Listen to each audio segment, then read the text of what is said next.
Hey Al, got a little bit different one for you today. I have a bunch of old machine tools. Really like collecting old machine tools and do a lot of work with them.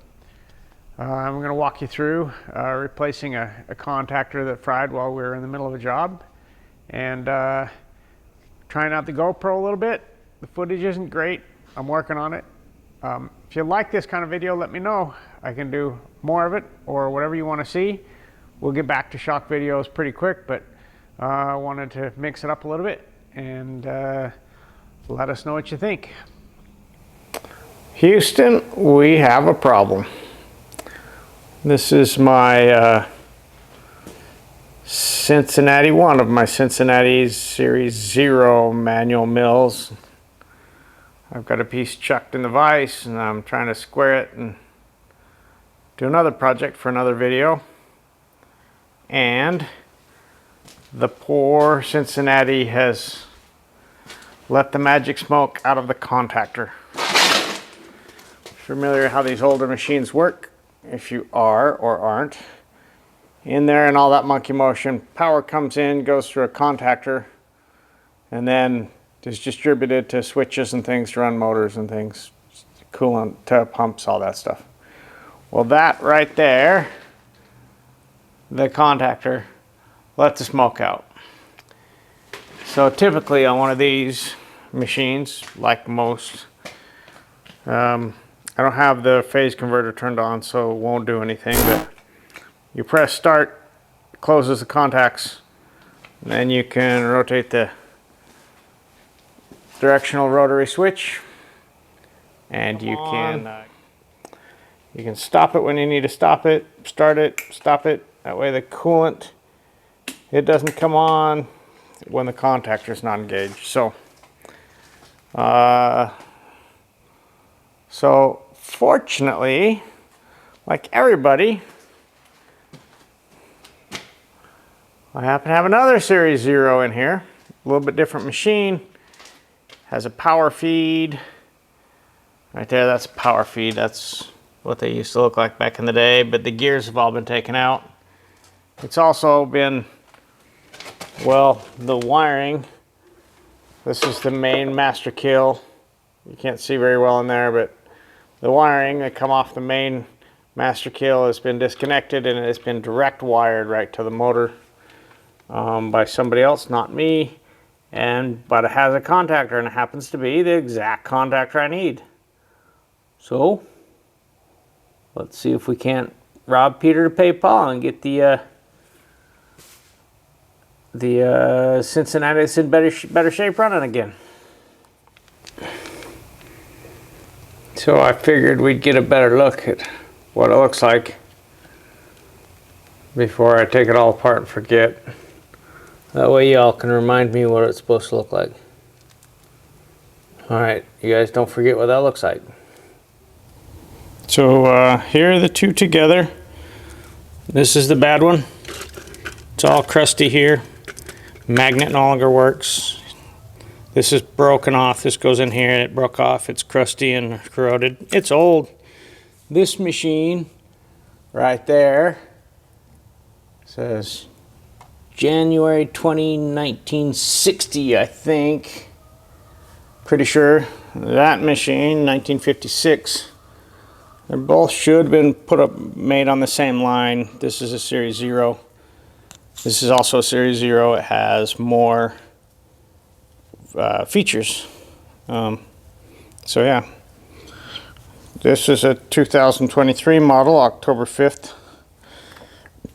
She's kind of a hybrid between a Corgi and a mini Australian Shepherd. She's an ornery little thing, good shop dog. Oh, sorry, tangent. Okay, so we're gonna put this one, which we presume is a good one, in. Ton of wires. 1, 2, 3, 4, 5, 6, 7, 8, 9, 10, 11, 12, 13, 14 wires, plus a couple of bridge wires that need to make sure you get in the right place. So 16 total wires to mess with. I'm looking at the thing and not feeling it. So 16 total wires to mess with. The only way to do this stuff is, I had a friend, still a friend, but don't see him very much anymore. His dad did water systems for water districts, and there was thousands and thousands of wires in them. And he asked his dad, how do you know what to do? And his dad told him this great advice that I've always remembered. I just do it one wire at a time. Get that wire right and move on. If you don't think about how many wires and do one wire at a time, the next thing you know, you're done. So I will keep filming on the GoPro, and nobody wants to watch me fight with wires. Thanks.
We'll see if I can do this. You look at the contactor, right? Let's see, there's the contactor. And let's see if we can see it.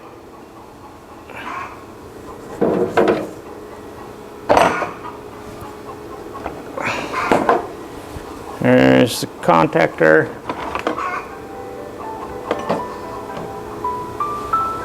And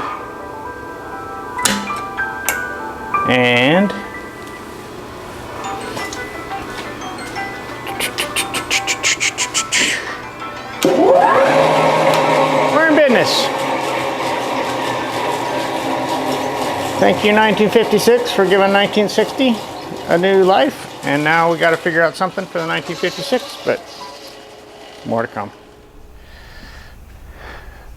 So there's a short video on replacing a contactor on an old Cincinnati. I was fortunate to have another, well, I have a couple more, and one was not using its contactor, so I was able to steal it, and that'll give me the opportunity to modernize that the 1956 a little bit. I'll probably put a VFD on there and you know, control it with a 220 volt, a single phase, and control the 3-phase motor with that, and be able to have variable speed and electrical braking and all that good stuff. So if you want to see anything about that, comment down below.